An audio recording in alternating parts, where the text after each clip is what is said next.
Boa noite. Você vai ver no Brasil TV desta terça-feira, 18 de maio. Uma cidade fecha todos os serviços não essenciais no interior de São Paulo. Funcionários de restaurantes de Aracaju protestam contra o desemprego no setor durante a pandemia. Um homem é preso suspeito de matar vários sem-teto nas ruas de Belo Horizonte. Policiais apreendem um caminhão de carga todo equipado com esconderijos para o transporte de drogas. Em Manaus, a cheia do Rio Negro alaga casas. Em algumas, só dá para entrar pela janela. E o Papa Francisco manda mensagens de conforto para o pai e a avó do menino Henri, vítima de tortura e assassinato. Agora no Brasil TV.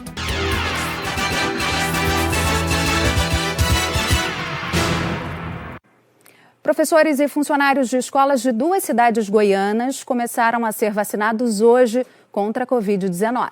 Anápolis foi a primeira cidade a vacinar os professores no estado de Goiás. As doses da AstraZeneca começaram a ser aplicadas por volta das 9h30 da manhã. Cerca de 6 mil profissionais da rede pública e também particular serão imunizados. Eles foram cadastrados pela prefeitura com base em listas repassadas pelas escolas. Na cidade também podem receber o imunizante as pessoas acima de 18 anos, com comorbidade, síndrome de Down e deficiências permanentes. Pessoas que receberam a primeira dose da Coronavac até o dia 5 de abril também podem procurar um dos postos para fazer o reforço. Em Rio Verde, no sudoeste goiano, 2 mil professores e funcionários de escolas municipais estão recebendo doses da Pfizer. A vacinação começou às 11 da manhã. Na sequência, receberão as doses os professores das escolas particulares e também das universidades. A ideia das 2 cidades com a imunização é trazer os alunos de volta às salas de aula já no mês de agosto. Trabalhadores de bares e restaurantes fizeram um protesto em frente à Assembleia Legislativa de Sergipe, pedindo apoio diante do desemprego causado pela pandemia. A manifestação reuniu pessoas que trabalham no setor de bares e restaurantes ou similares aqui de Sergipe ou que acabaram de ser desempregadas por causa da pandemia. Raimundo é um exemplo. Ele trabalhava como garçom e foi mais um que perdeu o emprego. Hoje não só eu como outros colegas do ramo encontram desempregados, somos pais de família, precisamos manter a nossa alimentação, pagamos aluguel e realmente está difícil. Os trabalhadores do setor alegam que as medidas restritivas do governo de Sergipe que proíbem a abertura de bares, restaurantes e similares aos fins de semana têm aumentado e muitos prejuízos. E mesmo com a flexibilização no meio da semana, quando esses estabelecimentos podem fechar um pouco mais tarde, isso, segundo eles, ainda não surtiu efeito. São, em média, pouco mais de 6 mil famílias afetadas direta ou indiretamente com essa medida. A Prefeitura de Aracaju também está seguindo o decreto estadual e alterou o toque de recolher. A restrição de circulação de pessoas vale de quinta-feira a sábado, das 10 horas da noite às 5 da manhã, e não mais durante toda a semana. Mas, segundo a categoria, essa alteração ainda não trouxe reflexos positivos para o setor. A categoria está passando necessidade e nós estamos querendo trabalhar. A Associação de Bares e Restaurantes do Estado já tinha se reunido no dia 22 de abril em frente ao Palácio do Governo para pedir assistência básica e a flexibilização das medidas do governo estadual. Até agora, eles dizem que essa ajuda não chegou, e, enquanto isso, o setor é um dos mais prejudicados. Qual assistência? No momento, em cestas básicas e financeira. Porque não adianta a gente levar para a família uma cesta básica se ele não tem o gás para cozinhar, né? E muitos também estão precisando de pagar sua energia, aluguel, água, luz, né? Tem muita gente nessa situação. O governo de Sergipe informou que lançou um pacote de medidas para apoiar bares e restaurantes afetados pela pandemia e incentivar a preservação dos empregos no setor. Diz também que a Secretaria de Assistência Social está oferecendo cestas básicas. O município de Batatais, no interior de São Paulo, está em lockdown. Para entrar na cidade, o controle está mais rigoroso. Todos os carros são parados nessas barreiras sanitárias. Guardas municipais e agentes da saúde exigem o uso de máscara já dentro do carro e avisam quem vem de fora que o comércio está fechado e todos os serviços não essenciais estão suspensos. O lockdown na cidade, que vai até o dia 30 de maio, é o mais longo do estado. O toque de recolher vai das 8 da noite às 5 da manhã. O transporte público está parado. Só farmácias e clínicas médicas podem funcionar. Os supermercados, que abriram normalmente até ontem à noite, hoje ficaram vazios. Eles só podem atender pelo sistema de delivery, mas mesmo assim tiveram poucos pedidos. É um mal necessário, né? Porque as pessoas precisam mesmo ficar em casa e acredito que vai, porque a gente já está vendo a cidade já bem tranquila. Bebedouro, também na região de Ribeirão Preto, também adotou medidas mais restritivas para conter o avanço do coronavírus. A partir de quinta-feira, o comércio só vai poder funcionar com o sistema de entrega. Especialistas e parentes de autistas pedem que eles também sejam incluídos no grupo prioritário de vacinação contra a Covid-19. O Gabriel, de 20 anos, é autista. Ele ainda não está nos grupos prioritários de vacinação, mas acredita que deveria. Nós autistas somos a favor da vacina porque nós nos contaminamos muito fácil devido aos nossos estímulos. Para quem não sabe, o autismo faz com que nós tenhamos alguns comportamentos do gênero passar a mão em alguns objetos, né? Sempre estar ali mexendo com alguma coisa. O próprio uso da máscara, alguns autistas já ficam extremamente incomodados. A mãe dele, a Andréia, também questiona por que os autistas ainda não foram incluídos nos grupos prioritários. A pessoa dentro do espectro autista, ela corre o risco tanto de pegar o coronavírus como de transmitir, visto que as suas agitações motoras de correr, balançar, pegar objetos no chão, tirar a máscara o tempo todo do rosto, são riscos, sim, à contaminação deste vírus tão potente. Um estudo de pesquisadores em neuroinflamação e neurotoxicologia da Universidade Estadual do Ceará mostrou que o transtorno do espectro autista pode ser um fator de risco para a Covid-19. E em algumas cidades, a vacinação para este público já começou. Angélica Ávila, neurologista especializada em autismo, diz que tem ainda outro problema. Sem a vacina, o medo de infecção faz com que muitas famílias parem tratamentos importantes. Muitas famílias estão deixando de ir às clínicas de terapias, o que leva a severas consequências, podendo a criança apresentar até regressão em suas habilidades. Outro grupo que pede a vacinação é o das pessoas com deficiência permanente. Apenas os que estão cadastrados no benefício de prestação continuada, o BPC, já podem receber a vacina. Este benefício garante um salário mínimo a pessoas com deficiência que comprovem que não tem como se sustentar ou ser sustentado pela família. Ou seja, apenas pessoas com deficiência de baixa renda estão sendo imunizadas. As outras, que têm as mesmas condições de saúde, ainda não podem receber as doses. É o caso da Ariadne, de 25 anos. Ela teve uma parada respiratória ao nascer que deixou sequelas. Tem paralisia cerebral, tetraplegia, limitação do pulmão, mas ainda não pode receber a dose contra a Covid. A gente fica preocupado justamente dela ter um agravamento com esse problema dela, né? O Carlos, do Conselho da Pessoa com Deficiência do DF, lembra que muitos trabalham e se expõem ao vírus. Essas pessoas estão o tempo todo vulneráveis a esse vírus e que estão indo para seus trabalhos, estão em atividades e, infelizmente, sem ter a imunização. Em alguns estados, as pessoas com deficiência que não têm BPC estão sendo imunizadas. Outros estados já estão iniciando a vacina sem essa exigência. Então, estamos desamparados nesse sentido.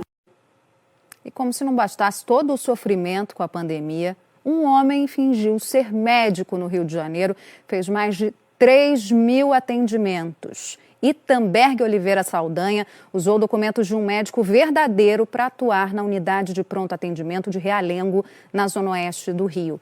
Ele receitou remédios, assinou atestados, abriu até conta no banco em nome do médico verdadeiro para receber salário. E ele ainda tomou as 2 doses de vacina contra a Covid-19. Em depoimento na delegacia, o preso disse que era estudante de medicina, cursou até o 6º período numa faculdade particular, mas não teve dinheiro para concluir o curso e aí resolveu atuar sem licença. A polícia prendeu em Belo Horizonte um homem suspeito de matar pessoas que vivem nas ruas. Ele também é sem teto e foi flagrado por câmeras de segurança. Este vídeo mostra o suspeito com um objeto na mão na Rua dos Tupis, no centro. Ele olha em volta para ver se não está sendo observado e depois começa a dar golpes na vítima. Não dá para ver, mas segundo a PM, ele atacou um homem que dormia no recuo da portaria de um prédio. Brian de Melo Santos foi levado com ferimentos graves na cabeça para o pronto-socorro do Hospital João 23. A Polícia Militar conseguiu localizar o suspeito. Arineu Silva de Jesus, de 54 anos, foi encontrado com um objeto que teria sido usado no crime, uma panela de pressão. Além disso, ele estava com 2 facas e um vergalhão. Ele primeiro falou que era questão de justiça, apontando para o céu, como se ele estivesse fazendo uma justiça por parte de algum poder divino, né? Posteriormente, ele começou a alegar a legítima defesa, que se ele não fizesse isso, algo ia acontecer com ele. E depois ele falou que, na verdade, não foi ele que cometeu o ato. O suspeito pode ter praticado vários crimes do mesmo tipo. Na delegacia, a polícia conseguiu levantar ocorrências parecidas. Neste vídeo do dia 21 de abril, a cena se repete. Segundo a PM, o homem que aparece dando golpes numa pessoa que dormia numa rua também era o suspeito de 54 anos. São pelo menos 7 registros de crimes assim na região central. Ele é pessoa em situação de rua, ele busca suas vítimas sempre, pessoas em situação de rua, dormindo sozinha. Ele observa, ele golpeia e vai embora. Desde 2019 a gente está atrás deste autor, né? Ele era o alvo número 1 do 1º Batalhão. Então hoje é uma prisão que nos traz bastante satisfação, sobretudo porque a partir desse momento vítimas serão poupadas de ser ceifada pela mão desse criminoso. Policiais apreenderam mais de 400 quilos de pasta base de cocaína dentro de um caminhão em São Paulo. O veículo, que transportava feijão, tinha vários esconderijos para armazenar a droga. O feijão carioquinha era só para camuflar a droga. O motorista sabia disso. Quando a gente abordou, ele se mostrou muito nervoso e isso chama muito a atenção da gente na hora da fiscalização. Uma das carrocerias tinha um compartimento secreto com 140 tabletes de pasta base de cocaína. Na outra carroceria, foi preciso descarregar o feijão. A marreta revelou mais um fundo falso. No assoalho tinha mais droga. Total, 426 quilos de pasta base de cocaína. Refinada, a quantidade chega a ser multiplicada por 6. De janeiro a abril deste ano, as polícias apreenderam no estado de São Paulo 13,5 toneladas de cocaína. A quantidade é maior que anos anteriores inteiros, como os de 2015 e 2016. O transporte de cocaína para o exterior passa pelo aeroporto de Guarulhos e pelo Porto de Santos. Esse ano, a Receita Federal apreendeu no estado de São Paulo quase 6,5 toneladas de cocaína prontas para o embarque. E no Mato Grosso do Sul, na fronteira com o Paraguai, uma parceria entre a Prefeitura de Ponta Porã e a Polícia Federal está destinando a agricultores os produtos apreendidos em meio a cargas ilícitas. As 18 toneladas de fécula de mandioca foram usadas para esconder maconha num caminhão. A droga foi apreendida e parte do produto agrícola doado para 120 produtores de leite da região sul de Mato Grosso do Sul.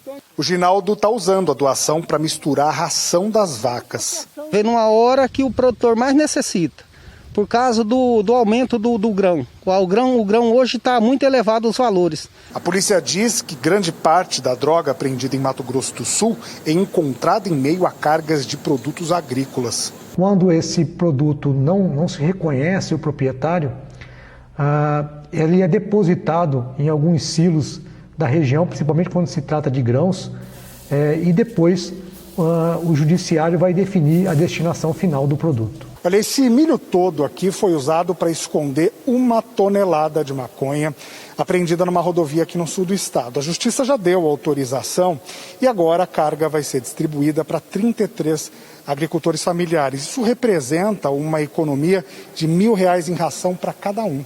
Antigamente, essas cargas apreendidas, elas eram descartadas no lixão. Infelizmente, a gente vive numa pandemia que trouxe tanto transtorno para nós, agricultores familiares, e essa carga agora vem em boa hora para atender os nossos familiares. Vai ajudar muito, com certeza. Aí não é só eu não, muitos produtores vai ser bem servido para nós. A Polícia Federal fez uma operação de combate ao tráfico internacional de drogas no Aeroporto Internacional de Cumbica, em Guarulhos, São Paulo. 28 pessoas foram presas. De acordo com a Polícia Federal, quase todos os presos são funcionários ou ex-funcionários de empresas terceirizadas de logística que atuam no Aeroporto Internacional de Guarulhos. Alguns trabalham em companhias aéreas. Eles eram responsáveis pelo despacho ilegal de malas cheias de cocaína para Portugal, Alemanha, Holanda e África do Sul. O grupo se dividia. Uma parte levava as malas com droga para o aeroporto e, em uma área de pouco movimento, as entregava aos criminosos que tinham acesso às áreas restritas de inspeção e transporte das bagagens. Assim, o grupo conseguia burlar o raio-x. Na área de inspeção, uma outra parte da quadrilha tirava as etiquetas das malas dos passageiros e colocava nas que estavam cheias de drogas. A polícia disse que os criminosos levavam de 30 a 200 quilos de droga por mala e que no último ano e meio a Polícia Federal apreendeu cerca de 1,5 toneladas de cocaína. Os suspeitos vão responder por tráfico internacional de drogas e associação criminosa. Uma operação contra a pedofilia foi realizada em 18 estados e no Distrito Federal. 5 pessoas foram presas no Rio de Janeiro. Os policiais da Delegacia da Criança e do Adolescente deixaram a cidade da polícia antes das 6 da manhã. O objetivo era cumprir 9 mandados de busca e apreensão em todo o estado. Dentro da casa de 5 suspeitos, foi encontrado material com imagens de abuso e exploração sexual de crianças. Eles foram presos em flagrante e levados para a delegacia. Os policiais estiveram em Guaratiba, Jacarepaguá, Duque de Caxias e Nova Iguaçu, e também em endereços em Campos e Macaé, no norte do estado.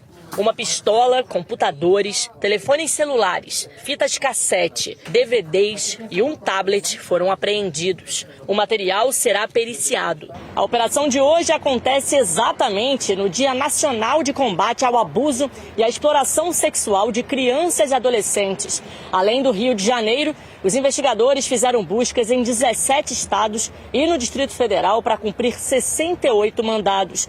A investigação durou 1 ano e o material apreendido chocou até a polícia. Qualquer violência contra a criança e adolescente, ela choca. Mas quando você se depara com cenas envolvendo bebês, 3 meses de idade, realmente é estarrecedor. A investigação aponta que os pedófilos se comunicavam pela internet e criavam grupos nas redes sociais para trocar vídeos e fotos de menores sem serem identificados. A polícia também descobriu que eles usavam códigos para trocar mensagens. Só nos 3 primeiros meses desse ano foram registrados 591 casos de estupros de crianças de 0 a 11 anos em todo o estado. Os dados são do Instituto de Segurança Pública e mostram que são mais de 6 casos por dia. Se condenados, os presos podem pegar até 4 anos de prisão. Os crimes são feitos geralmente em ambiente doméstico, né? Ou mesmo em casa de vizinhos, pessoas próximas, né? É dever da sociedade comunicar.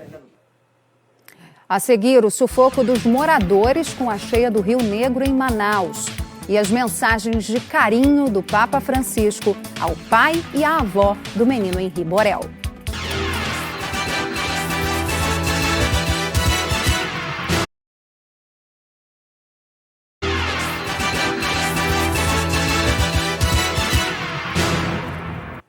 A cheia do Rio Negro em Manaus obrigou muita gente a abandonar a própria casa para viver em barcos. Muitas outras não tiveram nem essa alternativa.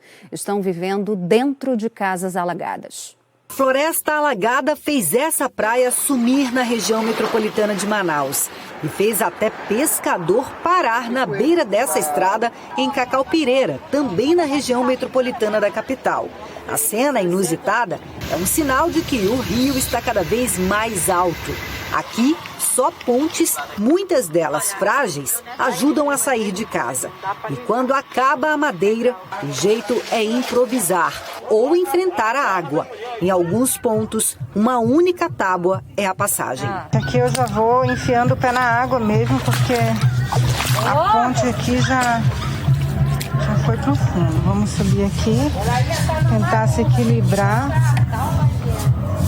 Eu vou visitar aqui, ó, a casa da Dona Olga. Agora eu vou entrar pela janela. Pela janela, isso. Porque pela porta não dá mais. Não dá não, vai. Olha só como é que a dona Olga está vivendo aqui, gente. A casa está toda alagada. A senhora de 71 anos perdeu quase tudo. Foi preciso a madeira e eu tive que vender minha máquina de lavar, a minha botija de gás. Famílias tentam salvar o que têm. Quase 24 mil pessoas já foram afetadas pela cheia do Rio Negro em Manaus. Seu Marçal foi para dentro d'água em busca de madeira. Aproveitou uma parte da antiga casa para construir essa pequena moradia flutuante. O que eu fiz provisório isso aqui, eu já fiz dentro d'água também, não é bem seguro, entendeu? É porque passa lancha aqui, a gente pede para eles moderar, passar mais devagarzinho. Em outro ponto da capital, a água já mudou a vida de muita gente. Essa casa está praticamente toda no fundo. A água já está bem próxima ao telhado e a família teve que se mudar para esse barco aqui. Eles conseguiram salvar alguns móveis, alguns objetos, estão morando aqui de forma improvisada, se dividindo nesse pouco espaço até que possam voltar para casa. Conseguimos esse barco para morar nele porque aqui está difícil. Seu Miro já não consegue mais ir trabalhar. Eu faço catraia, mas agora eu venho pra cá ver esse barco. Ela tem problema de epilepsia, não pode ficar sozinha. De vez em quando, meia-noite, 2 horas da manhã, por aqui dá uma olhada. Aqui não é vida, não. O Rio Negro já chegou à área desse prédio histórico da alfândega, no centro. Em outro ponto de Manaus, Dona Nizomar teve que ir para o 2º andar. Mas quase tudo ficou na parte de baixo da casa. Do assoalho pro chão, ele tem mais de 10 metros. O meu maior medo é de as crianças caírem na água. A casa desabar com nós. Quando dá tempo, a água fica forte, ela balança as casas. Quando está tempo forte, a água balança. A água é muito forte e as casas ficam tombando, uma para um lado, outra para outra. Não tem para onde ir, todo mundo está aguentando aqui mesmo. Que sofrimento, né? A Prefeitura de Manaus disse que vai pagar auxílio aluguel por 2 meses a famílias atingidas pelas cheias e que está distribuindo cestas básicas, colchões e redes. O governo do Amazonas disse que enviou ajuda humanitária e instalou 19 unidades de tratamento de água e 3 aparelhos purificadores nos municípios atingidos. Agora imagina como seria receber uma carta do Papa Francisco. Foi o que aconteceu com o pai do menino Henri, Leniel Borel, e a avó paterna do menino, Noemi Camargo. Em meio ao sofrimento com a tortura e o assassinato de Henri, eles receberam mensagens de conforto e de fé. A carta vinda do Vaticano chegou como um abraço para a família. O documento, assinado pelo Monsenhor Luigi Roberto Cona, assessor para assuntos gerais da Secretaria do Vaticano, traz a mensagem do Papa Francisco. Ele fala que a loucura humana levou ao massacre do pequenino Henri Borel. O Papa incumbiu-me de assegurar a sua paterna vizinhança e solidariedade ao pai Leniel Borel e à avó Noemi Camargo, confiando-os à proteção da Virgem Maria, com os desejos bons que cada um traz no coração. A carta tem ainda uma mensagem contra o ódio. O Santo Padre conta com a senhora Noemi e o senhor Leniel Borel para contrastarem a cultura da indiferença e do ódio que sentem crescer ao seu redor. Não se deixem contaminar pelo ódio, transformando-se à sua imagem e semelhança. Sejam do número das pessoas que se recusam a entrar no circuito do ódio, que se recusam a odiar aqueles que lhe fizeram mal, dizendo-lhes: não tereis o meu ódio. Ele também elogia a postura da família. É quase um milagre que uma pessoa ferida como o senhor Leniel e a senhora Noemi possa encontrar a coragem de recusar ter ódio e o afastar do seu coração. Mas é um milagre que lhe permite viver em paz e ajudar a salvar o mundo de si mesmo. E, por fim, a bênção da autoridade máxima da Igreja Católica. O Papa Francisco concede-lhes a bênção apostólica. Valho-me do ensejo para lhe testemunhar meus sentimentos de fraterna estima em Cristo Senhor. A carta foi uma resposta a uma tia de Leniel Borel, pai de Henri, que escreveu para o Papa contando sobre o crime. Enquanto recebe o conforto do Papa Francisco, a família acompanha o andamento do caso, que agora está nas mãos da Justiça. A Justiça já aceitou a denúncia do Ministério Público do Estado e decretou a prisão preventiva do vereador Jairinho, padrasto da criança, e Monique Medeiros, mãe do menino. Agora eles são réus no caso. Jairinho e Monique foram indiciados por homicídio duplamente qualificado, com emprego de tortura e sem chance de defesa para a vítima, e por atrapalhar as investigações e ameaçar testemunhas para combinar versões. Na Câmara Municipal, a Comissão de Ética está dando prosseguimento à representação contra o vereador. Jairinho pode perder o cargo. Nesse momento, os membros da comissão estão aguardando a defesa de Jairinho se manifestar. O prazo vence na sexta-feira. O Brasil TV fica por aqui. Muito obrigada pela sua companhia. Uma ótima noite para você.